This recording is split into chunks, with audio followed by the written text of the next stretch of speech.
झारखंड से मनीष भाई। मनीष भाई नमस्कार, आपका स्वागत है। शुरुआत आपसे ही करते हैं। आपकी गैरहाजिरी में हम बात कर रहे थे कि वोटों की गिनती तो अभी नहीं शुरू हुई है, लेकिन शुरू हो गया है, विधायकों की गिनती शुरू हो गई है, किसके पाले में किसके विधायक हैं। लोगों को शायद जो है एग्जिट पोल पे भी भरोसा नहीं है। क्या कहेंगे, झारखंड में क्या चल रहा है? क्या वहां भी विधायकों की गिनती चल रही है? और किसके पास कितने विधायक आपको आते दिखाई पड़ रहे हैं? देखिए, विधायकों की गिनती को लेकर यहाँ भी तरह तरह के कयास लगाए जा रहे हैं और खास तौर पे आरजेडी और कांग्रेस के विधायकों पर नजरें हैं, ऐसी बातें कही जा रही हैं। लेकिन मुझे अभी उसका कोई आधार समझ में नहीं आता। एक ये समझ लीजिए कि एक चटकारे की तरह है ये। लेकिन एक बात है कि हेमंत सोरेन ने कल सभी विधायकों जो उम्मीदवार थे झारखंड मुक्ति मोर्चा के, उनके साथ वीडियो कॉन्फ्रेंसिंग के माध्यम से बैठक की थी और जो काउंटिंग सेंटर है उस पर विशेष नजर रखने का निर्देश दिया था और कहा था कि जब तक कि वहां से सर्टिफिकेट ना ले लें तब तक काउंटिंग सेंटर नहीं छोड़ना है, या जब तक कि वोटों की आखिरी गिनती ना हो जाए तब तक काउंटिंग सेंटर नहीं छोड़ना है। और एक बात भी अंदर खाने से ये भी बात पता चली है कि कांग्रेस और आरजेडी के जो संभावित विजयी उम्मीदवार होंगे उस पर भी विशेष नजर रखी जा रही है। जैसा कि बीजेपी तरह तरह से खेला करती रही है और 2019 में जब हेमंत सोरेन चुन के आया उसके बाद से लगातार देखिए कि 2 साल अगर कोरोना को हम छोड़ देते हैं तो उसके बाद लगातार आखिरी के 2-2.5 साल में हमेशा ऑपरेशन लोटस चलाने की कोशिश की जाती रही। लेकिन इस बार जो सिर्फ एक एग्जिट पोल ने एक तरीके से कहिए जो जिन्होंने दिखाया है कि हेमंत सोरेन की सरकार वापस आ रही है, बाकी से सारे जो एग्जिट पोल है वो एनडीए की सरकार बता रहे हैं। लेकिन जो एग्जिट पोल देखने के बाद पटना से लेके दिल्ली तक के कई पत्रकार मित्रों ने मुझे फोन किया और समझा कि ऐसी संभावनाएं हैं क्या, और बार बार मुझे वो टटोल रहे थे कि क्या आपको क्या लग रहा है। तो मैंने उनको यही बताया कि अगर कुछ ऐसा नहीं होगा तो बहुत अप्रत्याशित परिणाम होंगे और अप्रत्याशित परिणाम जो है वो हेमंत सोरेन के फेवर में हो सकते हैं, ऐसी संभावनाएं हैं। और मैं इस पर कायम, जो मैंने अनुभव किया अलग अलग विधानसभा क्षेत्रों में घूम के, तो ये बता रहा है कि और जिस तरह से वोटिंग हुई है, आप देखिए कि झारखंड में कई ऐसे विधानसभा क्षेत्र हैं जहां 70% से ज्यादा वोटिंग हुई। नाला एक ऐसा विधानसभा क्षेत्र है जहां 80% के करीब वोटिंग हुई है। तो ये बता रहा है कि झारखंड भी किसी ना किसी तरीके से बंगाल में जो वोटिंग का ट्रेंड है उस ट्रेंड पर जा रहा है और बंगाल में महिलाएं खुलकर ममता बनर्जी के साथ आती हैं और बड़ी संख्या में वोट करती हैं। झारखंड में भी इस बार इस तरह की ही स्थिति दिखी और जो आप अखबारों के पन्ने देखेंगे या टेलीविजन में जो दृश्य देखेंगे वो देखेंगे कि महिलाओं की लंबी लाइन लगी हुई है। तो महिलाओं की जो लंबी लाइन लगी हुई है ये बीजेपी के लिए लगी होगी, मुझे इसकी संभावना नहीं लगती है। अगर ये महिलाओं की लाइन लगी है तो ये हेमंत सोरेन के लिए लगी होगी। इसलिए मुझे ये लगता है कि बहुत अप्रत्याशित परिणाम हो सकते हैं। लेकिन ये भी एक सच्चाई है कि 10 से 12 ऐसी सीटें हैं जहां पर बहुत कड़ा मुकाबला हो सकता है और उसमें बहुत कम मार्जिन से और जीत हो सकती है, ऐसी संभावनाएं हैं।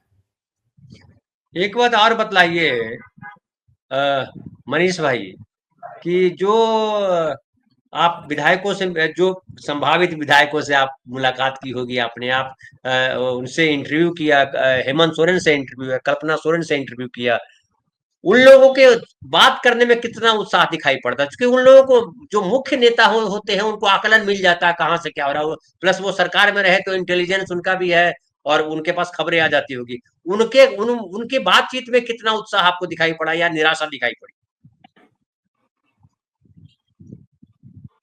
देखिए, एक उदाहरण मैं दूंगा कि तेजस्वी यादव को जो लग रहा था कि उनके जो संभावित विधायक हो सकते हैं, उसमें से एक जो संभावित विधायक है उनके पास मैं भी गया था, तेजस्वी यादव भी वहां मौजूद थे और उन्होंने जाते जाते कहा कि ये जीत रहे हैं और इसके बाद उनको बड़ी जिम्मेदारी मिलेंगी, उनको बड़ी जिम्मेदारी मिल सकती है, मतलब मंत्री बन सकते हैं, इस तरह के संकेत दिए। तो तेजस्वी यादव ने अपने तौर पे जो भी उनके संभावित उम्मीदवार हैं जो विधायक बन सकते हैं, उन सबको ये फीड दे दिया है कि आप तैयार रहिए, आपको नहीं, मंत्री ठीक है मनीष भाई, तेजस्वी बनाया। यादव वहाँ इंपॉर्टेंट नहीं है। हम बात कर रहे, चूंकि आपने इंटरव्यू किया है हेमंत सोरेन का, इसलिए मैं आपसे जानना चाह रहा हूँ कि आपने जो सामने सामने उनका चेहरा देखा, पढ़ा, सुना, उसमें क्या दिखा आपको? देखिए, वो मुझसे भी उसी तरह का फीडबैक ले रहे थे और मैं भी उनसे फीडबैक ले रहा था, तो वो आश्वस्त थे, पूरी तौर पे आश्वस्त थे कि उनकी सरकार आ रही है और किसी तरह का तनाव, एकदम रिलैक्स मोड में जिसको कहते हैं, वो रिलैक्स मोड में वो थे। हालांकि चुनाव प्रचार का आखिरी दिन था जिस दिन मेरी उनसे मुलाकात हुई थी और उनका जो हेलीकॉप्टर आ चुका था और उस दिन कई सभाएं उनको करनी थी, तो इंटरव्यू बहुत ज्यादा लंबा नहीं हो सका, लेकिन ऑफ द रिकॉर्ड उनसे कुछ देर तक बातचीत हुई और उस बातचीत में वो आश्वस्त थे। कल्पना सोरेन से भी मैंने बातचीत की थी, on the record, of the record भी बातचीत की, तो उन्होंने मुझसे पूछा कि आपको क्या फीडबैक है, तो मैंने उनको बताया कि फीडबैक जो है वो आपके सरकार के पक्ष में जाता हुआ दिख रहा है और जो जो आपका जो राजनीतिक उभार हुआ है उसका फायदा इस सरकार को मिलता हुआ दिख रहा है। और कल्पना सोरेन को लेकर किस तरह का क्रेज था वो आप सब भी उससे परिचित है, आप लोगों ने भी तस्वीरें देखी हैं, वीडियो देखा है, तो मुझे कल्पना सोरेन और हेमंत सोरेन दोनों में वो कॉन्फिडेंस दिखा, कहीं से भी इस तरीके का तनाव नहीं दिखा, बहुत ही रिलैक्स वो दिखे जीत को लेकर।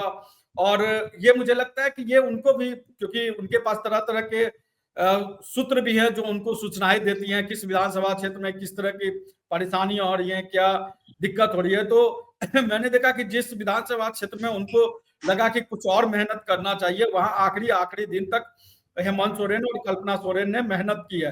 हेमंत सोरेन ने कांग्रेस के एक उम्मीदवार और विधायक जिनकी सीट फंसी हुई लग रही थी, आखिरी दिन उसके सीट पर जो है जाके चुनाव प्रचार किया, तो वो जान रहे थे कि कांग्रेस पार्टी उनके लिए कितना इंपॉर्टेंट है। ये तो अपना आंकड़ा, झारखंड मुक्ति मोर्चा अपने आंकड़े को बढ़ा सकती है, जो अभी उनके पास 30 विधायक है, हो सकता है कि उस आसपास में विधायक रह जाए या उसमें एक दो कम ज्यादा हो सकता है, लेकिन कांग्रेस के विधायकों की संख्या कम हो जाएगी, ये सब जानते हैं, इसका अंदाजा सभी को है कि ऐसी संभावनाएं हैं।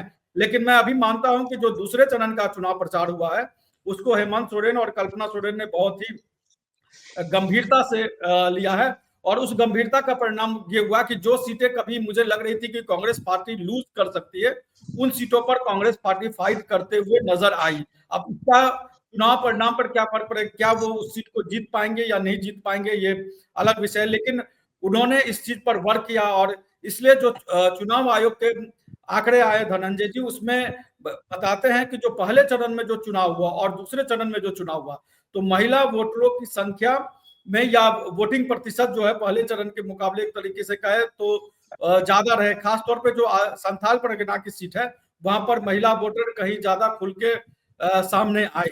तो ये एक मुझे लगता है कि पॉजिटिव साइन है झारखंड मुक्ति मोर्चा के लिए कि संथाल के इलाके में महिला वोटर बड़ी संख्या में निकल के आए, तो ये एक संकेत है कि हो सकता है कि झारखंड मुक्ति मोर्चा कुछ बेहतर प्रदर्शन कर ले।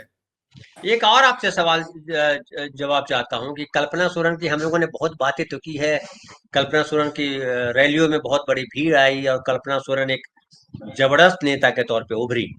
कल्पना सोरेन ने खुद क्या अनुभव शेयर किया, वो जो रैलियों में गई, लोगों का रिएक्शन मिला, उसको लेकर के कल्पना सोरेन का क्या रिएक्शन है? देखिए, कोई भी अगर इस तरह का नेता होता है जिसकी पब्लिक अपील होती है, उसके लिए असली जोश का काम वही करता है। तो आप देखें कि हेमंत सोरेन ने अगर 100 के आसपास सभाएं की, तो कल्पना सोरेन ने भी 100 के आसपास सभाएं की, तो ये बताता, एक दिन में 4 से 5 वो सभाएं कर रही थी, तो ये बताता है कि उनको रिस्पांस मिल रहा था, तो उससे वो बहुत उत्साहित थी। उनके लिए पहला चुनाव था और पहला एक्सपीरियंस था। और वो मैं कल्पना सोरेन की थोड़ी सी सहजता भी बताता हूँ। एक हमारे दिल्ली के पत्रकार मित्र एक राष्ट्रीय चैनल के लिए काम करते हैं, वो मुझे दुमका में मिले और उन्होंने सीता सोरेन के साथ अपना अनुभव मुझे शेयर किया कि वो 4 घंटे तक सीता सोरेन के पीछे रहे, मतलब सीता सोरेन का एक इंटरव्यू करने के लिए 4 घंटे तक जो है वो सीता सोरेन को फॉलो करते रहे, और आखिरकार बड़े राष्ट्रीय चैनल के उस पत्रकार को सीता सोरेन ने इंटरव्यू नहीं दिया। और आप देखिए, इसमें मैं बताता हूँ सीता सोरेन और कल्पना सोरेन का अंतर बताओ, कल्पना सोरेन कितनी सहज है। जब मैंने कल्पना सोरेन का इंटरव्यू किया तो आपको याद होगा जिस दिन प्रधानमंत्री आए थे तो राहुल गांधी समेत कल्पना सोरेन के हेलीकॉप्टर को बहुत देर तक उड़ने की अनुमति रोक के रखा गया था, बिल्कुल रोक के रखा गया। तो उसी दौरान कल्पना सोरेन से पहले हेलीकॉप्टर में इनका इंटरव्यू भी किया, उनसे बातचीत भी हुई। तो आप देखिए कि कितनी वो सहज थी, उनको पता था, लगातार वो भाषण दे रही थी। आप सोचिए एक दिन में 4 से 5 कोई सभाएं दे तो गले में भी प्रॉब्लम होता है। उसके बावजूद भी उन्होंने ऑन कैमरा भी बात की, ऑफ द रिकॉर्ड। हम लोग अमूमन होता है कि आप भी लंबा प्रोग्राम कर ले तो बोलने की इच्छा नहीं होती है, मन करता है कि अब इससे ज्यादा नहीं बोल पाएंगे। तो उनके अंदर वो चीज है। और ये अगर पब्लिक का रिस्पांस मिलता है ना तो जोश ज्यादा आता है, मिलता है। तो मुझे लगता है कि उनको जो फीडबैक पब्लिक से मिला उससे वो बहुत उत्साहित थे। हालांकि वो कह रहे थे कि ये मेरा करिश्मा नहीं है, वो जनता का करिश्मा है। तो एक राजनीतिज्ञ की भाषा होती है, तो वो कह रहे थे कि ये मेरा करिश्मा नहीं है, आप दादा ऐसी बात मत करिए कि मेरा करिश्मा है, ये पब्लिक का करिश्मा